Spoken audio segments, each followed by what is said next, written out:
गया के गांधी मैदान में पीस एसोसिएशन द्वारा पहलगाम में हुए आतंकी हमले में मारे गए पर्यटकों की आत्मा की शांति और उनके परिवारों के प्रति सहानुभूति व्यक्त करने के लिए प्रार्थना सह शोक सभा का आयोजन किया गया।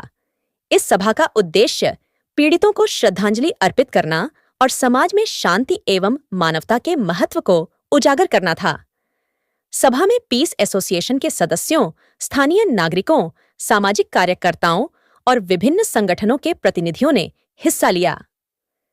कार्यक्रम के संचालक इकबाल हुसैन ने कहा कि यह सभा पीड़ित परिवारों के प्रति हमारी संवेदनाओं को व्यक्त करने और शांति का संदेश फैलाने का प्रयास है। उन्होंने कहा, भारत का हर नागरिक सरकार के साथ खड़ा है और सरकार से मांग करता है कि दोषियों को सख्त सजा दे। सभा में उपस्थित सभी लोगों ने 2 मिनट का मौन धारण किया और दिवंगत आत्माओं की शांति के लिए प्रार्थना की।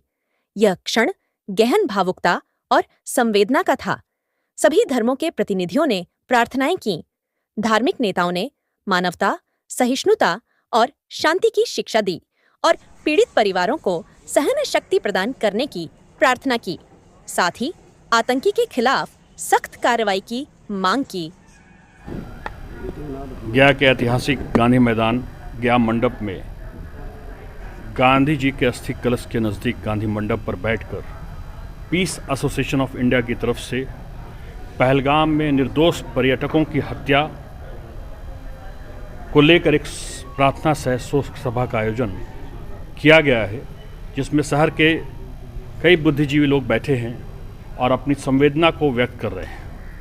आज इस दुख की घड़ी में पीस एसोसिएशन ऑफ इंडिया और जितने भी अमन पसंद लोग हमारे देश के हैं, वो अपनी सरकार, अपने प्रधानमंत्री के साथ खड़े हैं और इस इंतज़ार में हैं कि हमारे देश के प्रधानमंत्री जिस तरह के भी एक्शन लेंगे उसके साथ पूरा देश खड़ा मिलेगा।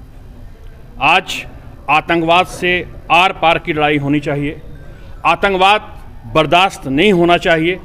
जो भी इसके दोषी हैं उनको सरेआम फांसी की सज़ा हो, मौत की सज़ा हो, चूँकि मौत का कसासा हमेशा मौत होता है और ख़ासकर तब जब निर्दोष लोगों को मारा जाता है। आज दिल में दर्द है। हिंदुस्तान को फिर से तोड़ने की कोशिश की गई है और इस कोशिश को नाकाम बनाने के लिए सिविल सोसाइटी ऑफ इंडिया पूरी तरह से मुस्तैद है। आज ये ज़रूर है कि कुछ एक केसेस में धर्म पूछकर मारा गया, लेकिन जिसने धर्म पूछा उसने धर्म को जाना ही नहीं और धर्म पूछकर मार दिया। तो ऐसे लोग जो धर्म को जानते नहीं वो धार्मिक नहीं हो सकते, उनका कोई धर्म से मतलब नहीं है और ऐसे लोगों को समाज, देश कंडेम करता है और ऐसी घृणित कृत्य पर उनको सजाए मौत का रिक्वेस्ट करता अपने प्रधानमंत्री से कि ऐसे लोगों को चुने और सजाए मौत का प्रावधान लाएं। आयोजन हुआ है पीस एसोसिएशन ऑफ इंडिया द्वारा और ये बहुत एसोसिएशन विभिन्न शांति के काम में हमेशा से जुटी हुई है और इसकी आवश्यकता है। और आम तौर से हम लोग अखबार में पढ़ते हैं कि इस तरह की दुर्घटना हुई, आतंकवादियों का हुआ या कोई भी हुआ, लेकिन उसी तक रह जाते हैं। लेकिन इसकी आवश्यकता है कि इससे लोगों को भी जागरूक किया जाए। जो विचार मन में आता है वो मीडिया के द्वारा प्रकाशित हो। और आतंकवादी, आतंक ये आज का परिभाषा है, लेकिन इस तरह से पहले भी जो चला आ रहा है, लेकिन पहले उसका नाम कुछ फर्क था और उसको लोग भयभीत करने के लिए विभिन्न तरीके से करते आए हैं हजारों साल। आज भी मंशा वही है पूरे देश में, पूरे विश्व में, कि विभिन्न प्रकार का आतंकवादी है जिनकी कोई आस्था, हम तो मानते हैं कि नहीं, अलग ही आस्था है, अलग ही धर्म नहीं कहेंगे, अलग ही आस्था है कि अशांति फैलाना। जो भी जिस तरह के भी देश हो, जहाँ भी अशांति, उनका अपनी मंशा है कि देश की अर्थव्यवस्था हो, शांति हो, इस चीज़ को ठेस पहुँचाए।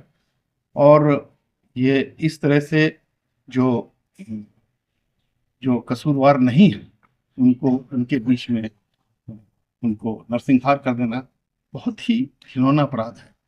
और इन सब के लिए हमारी श्रद्धांजलि है, इन्होंने अपनी जान दे दी और मैं तो ये कहूँगा कि हम ईश्वर से प्रार्थना करते हैं कि ऐसे जो आतंकी विचार के लोग हैं उनको भी सुबुद्धि दे, उनके विवेक में जागरूकता लाए कि उनका मन बदले और शांति की तरफ वो चले।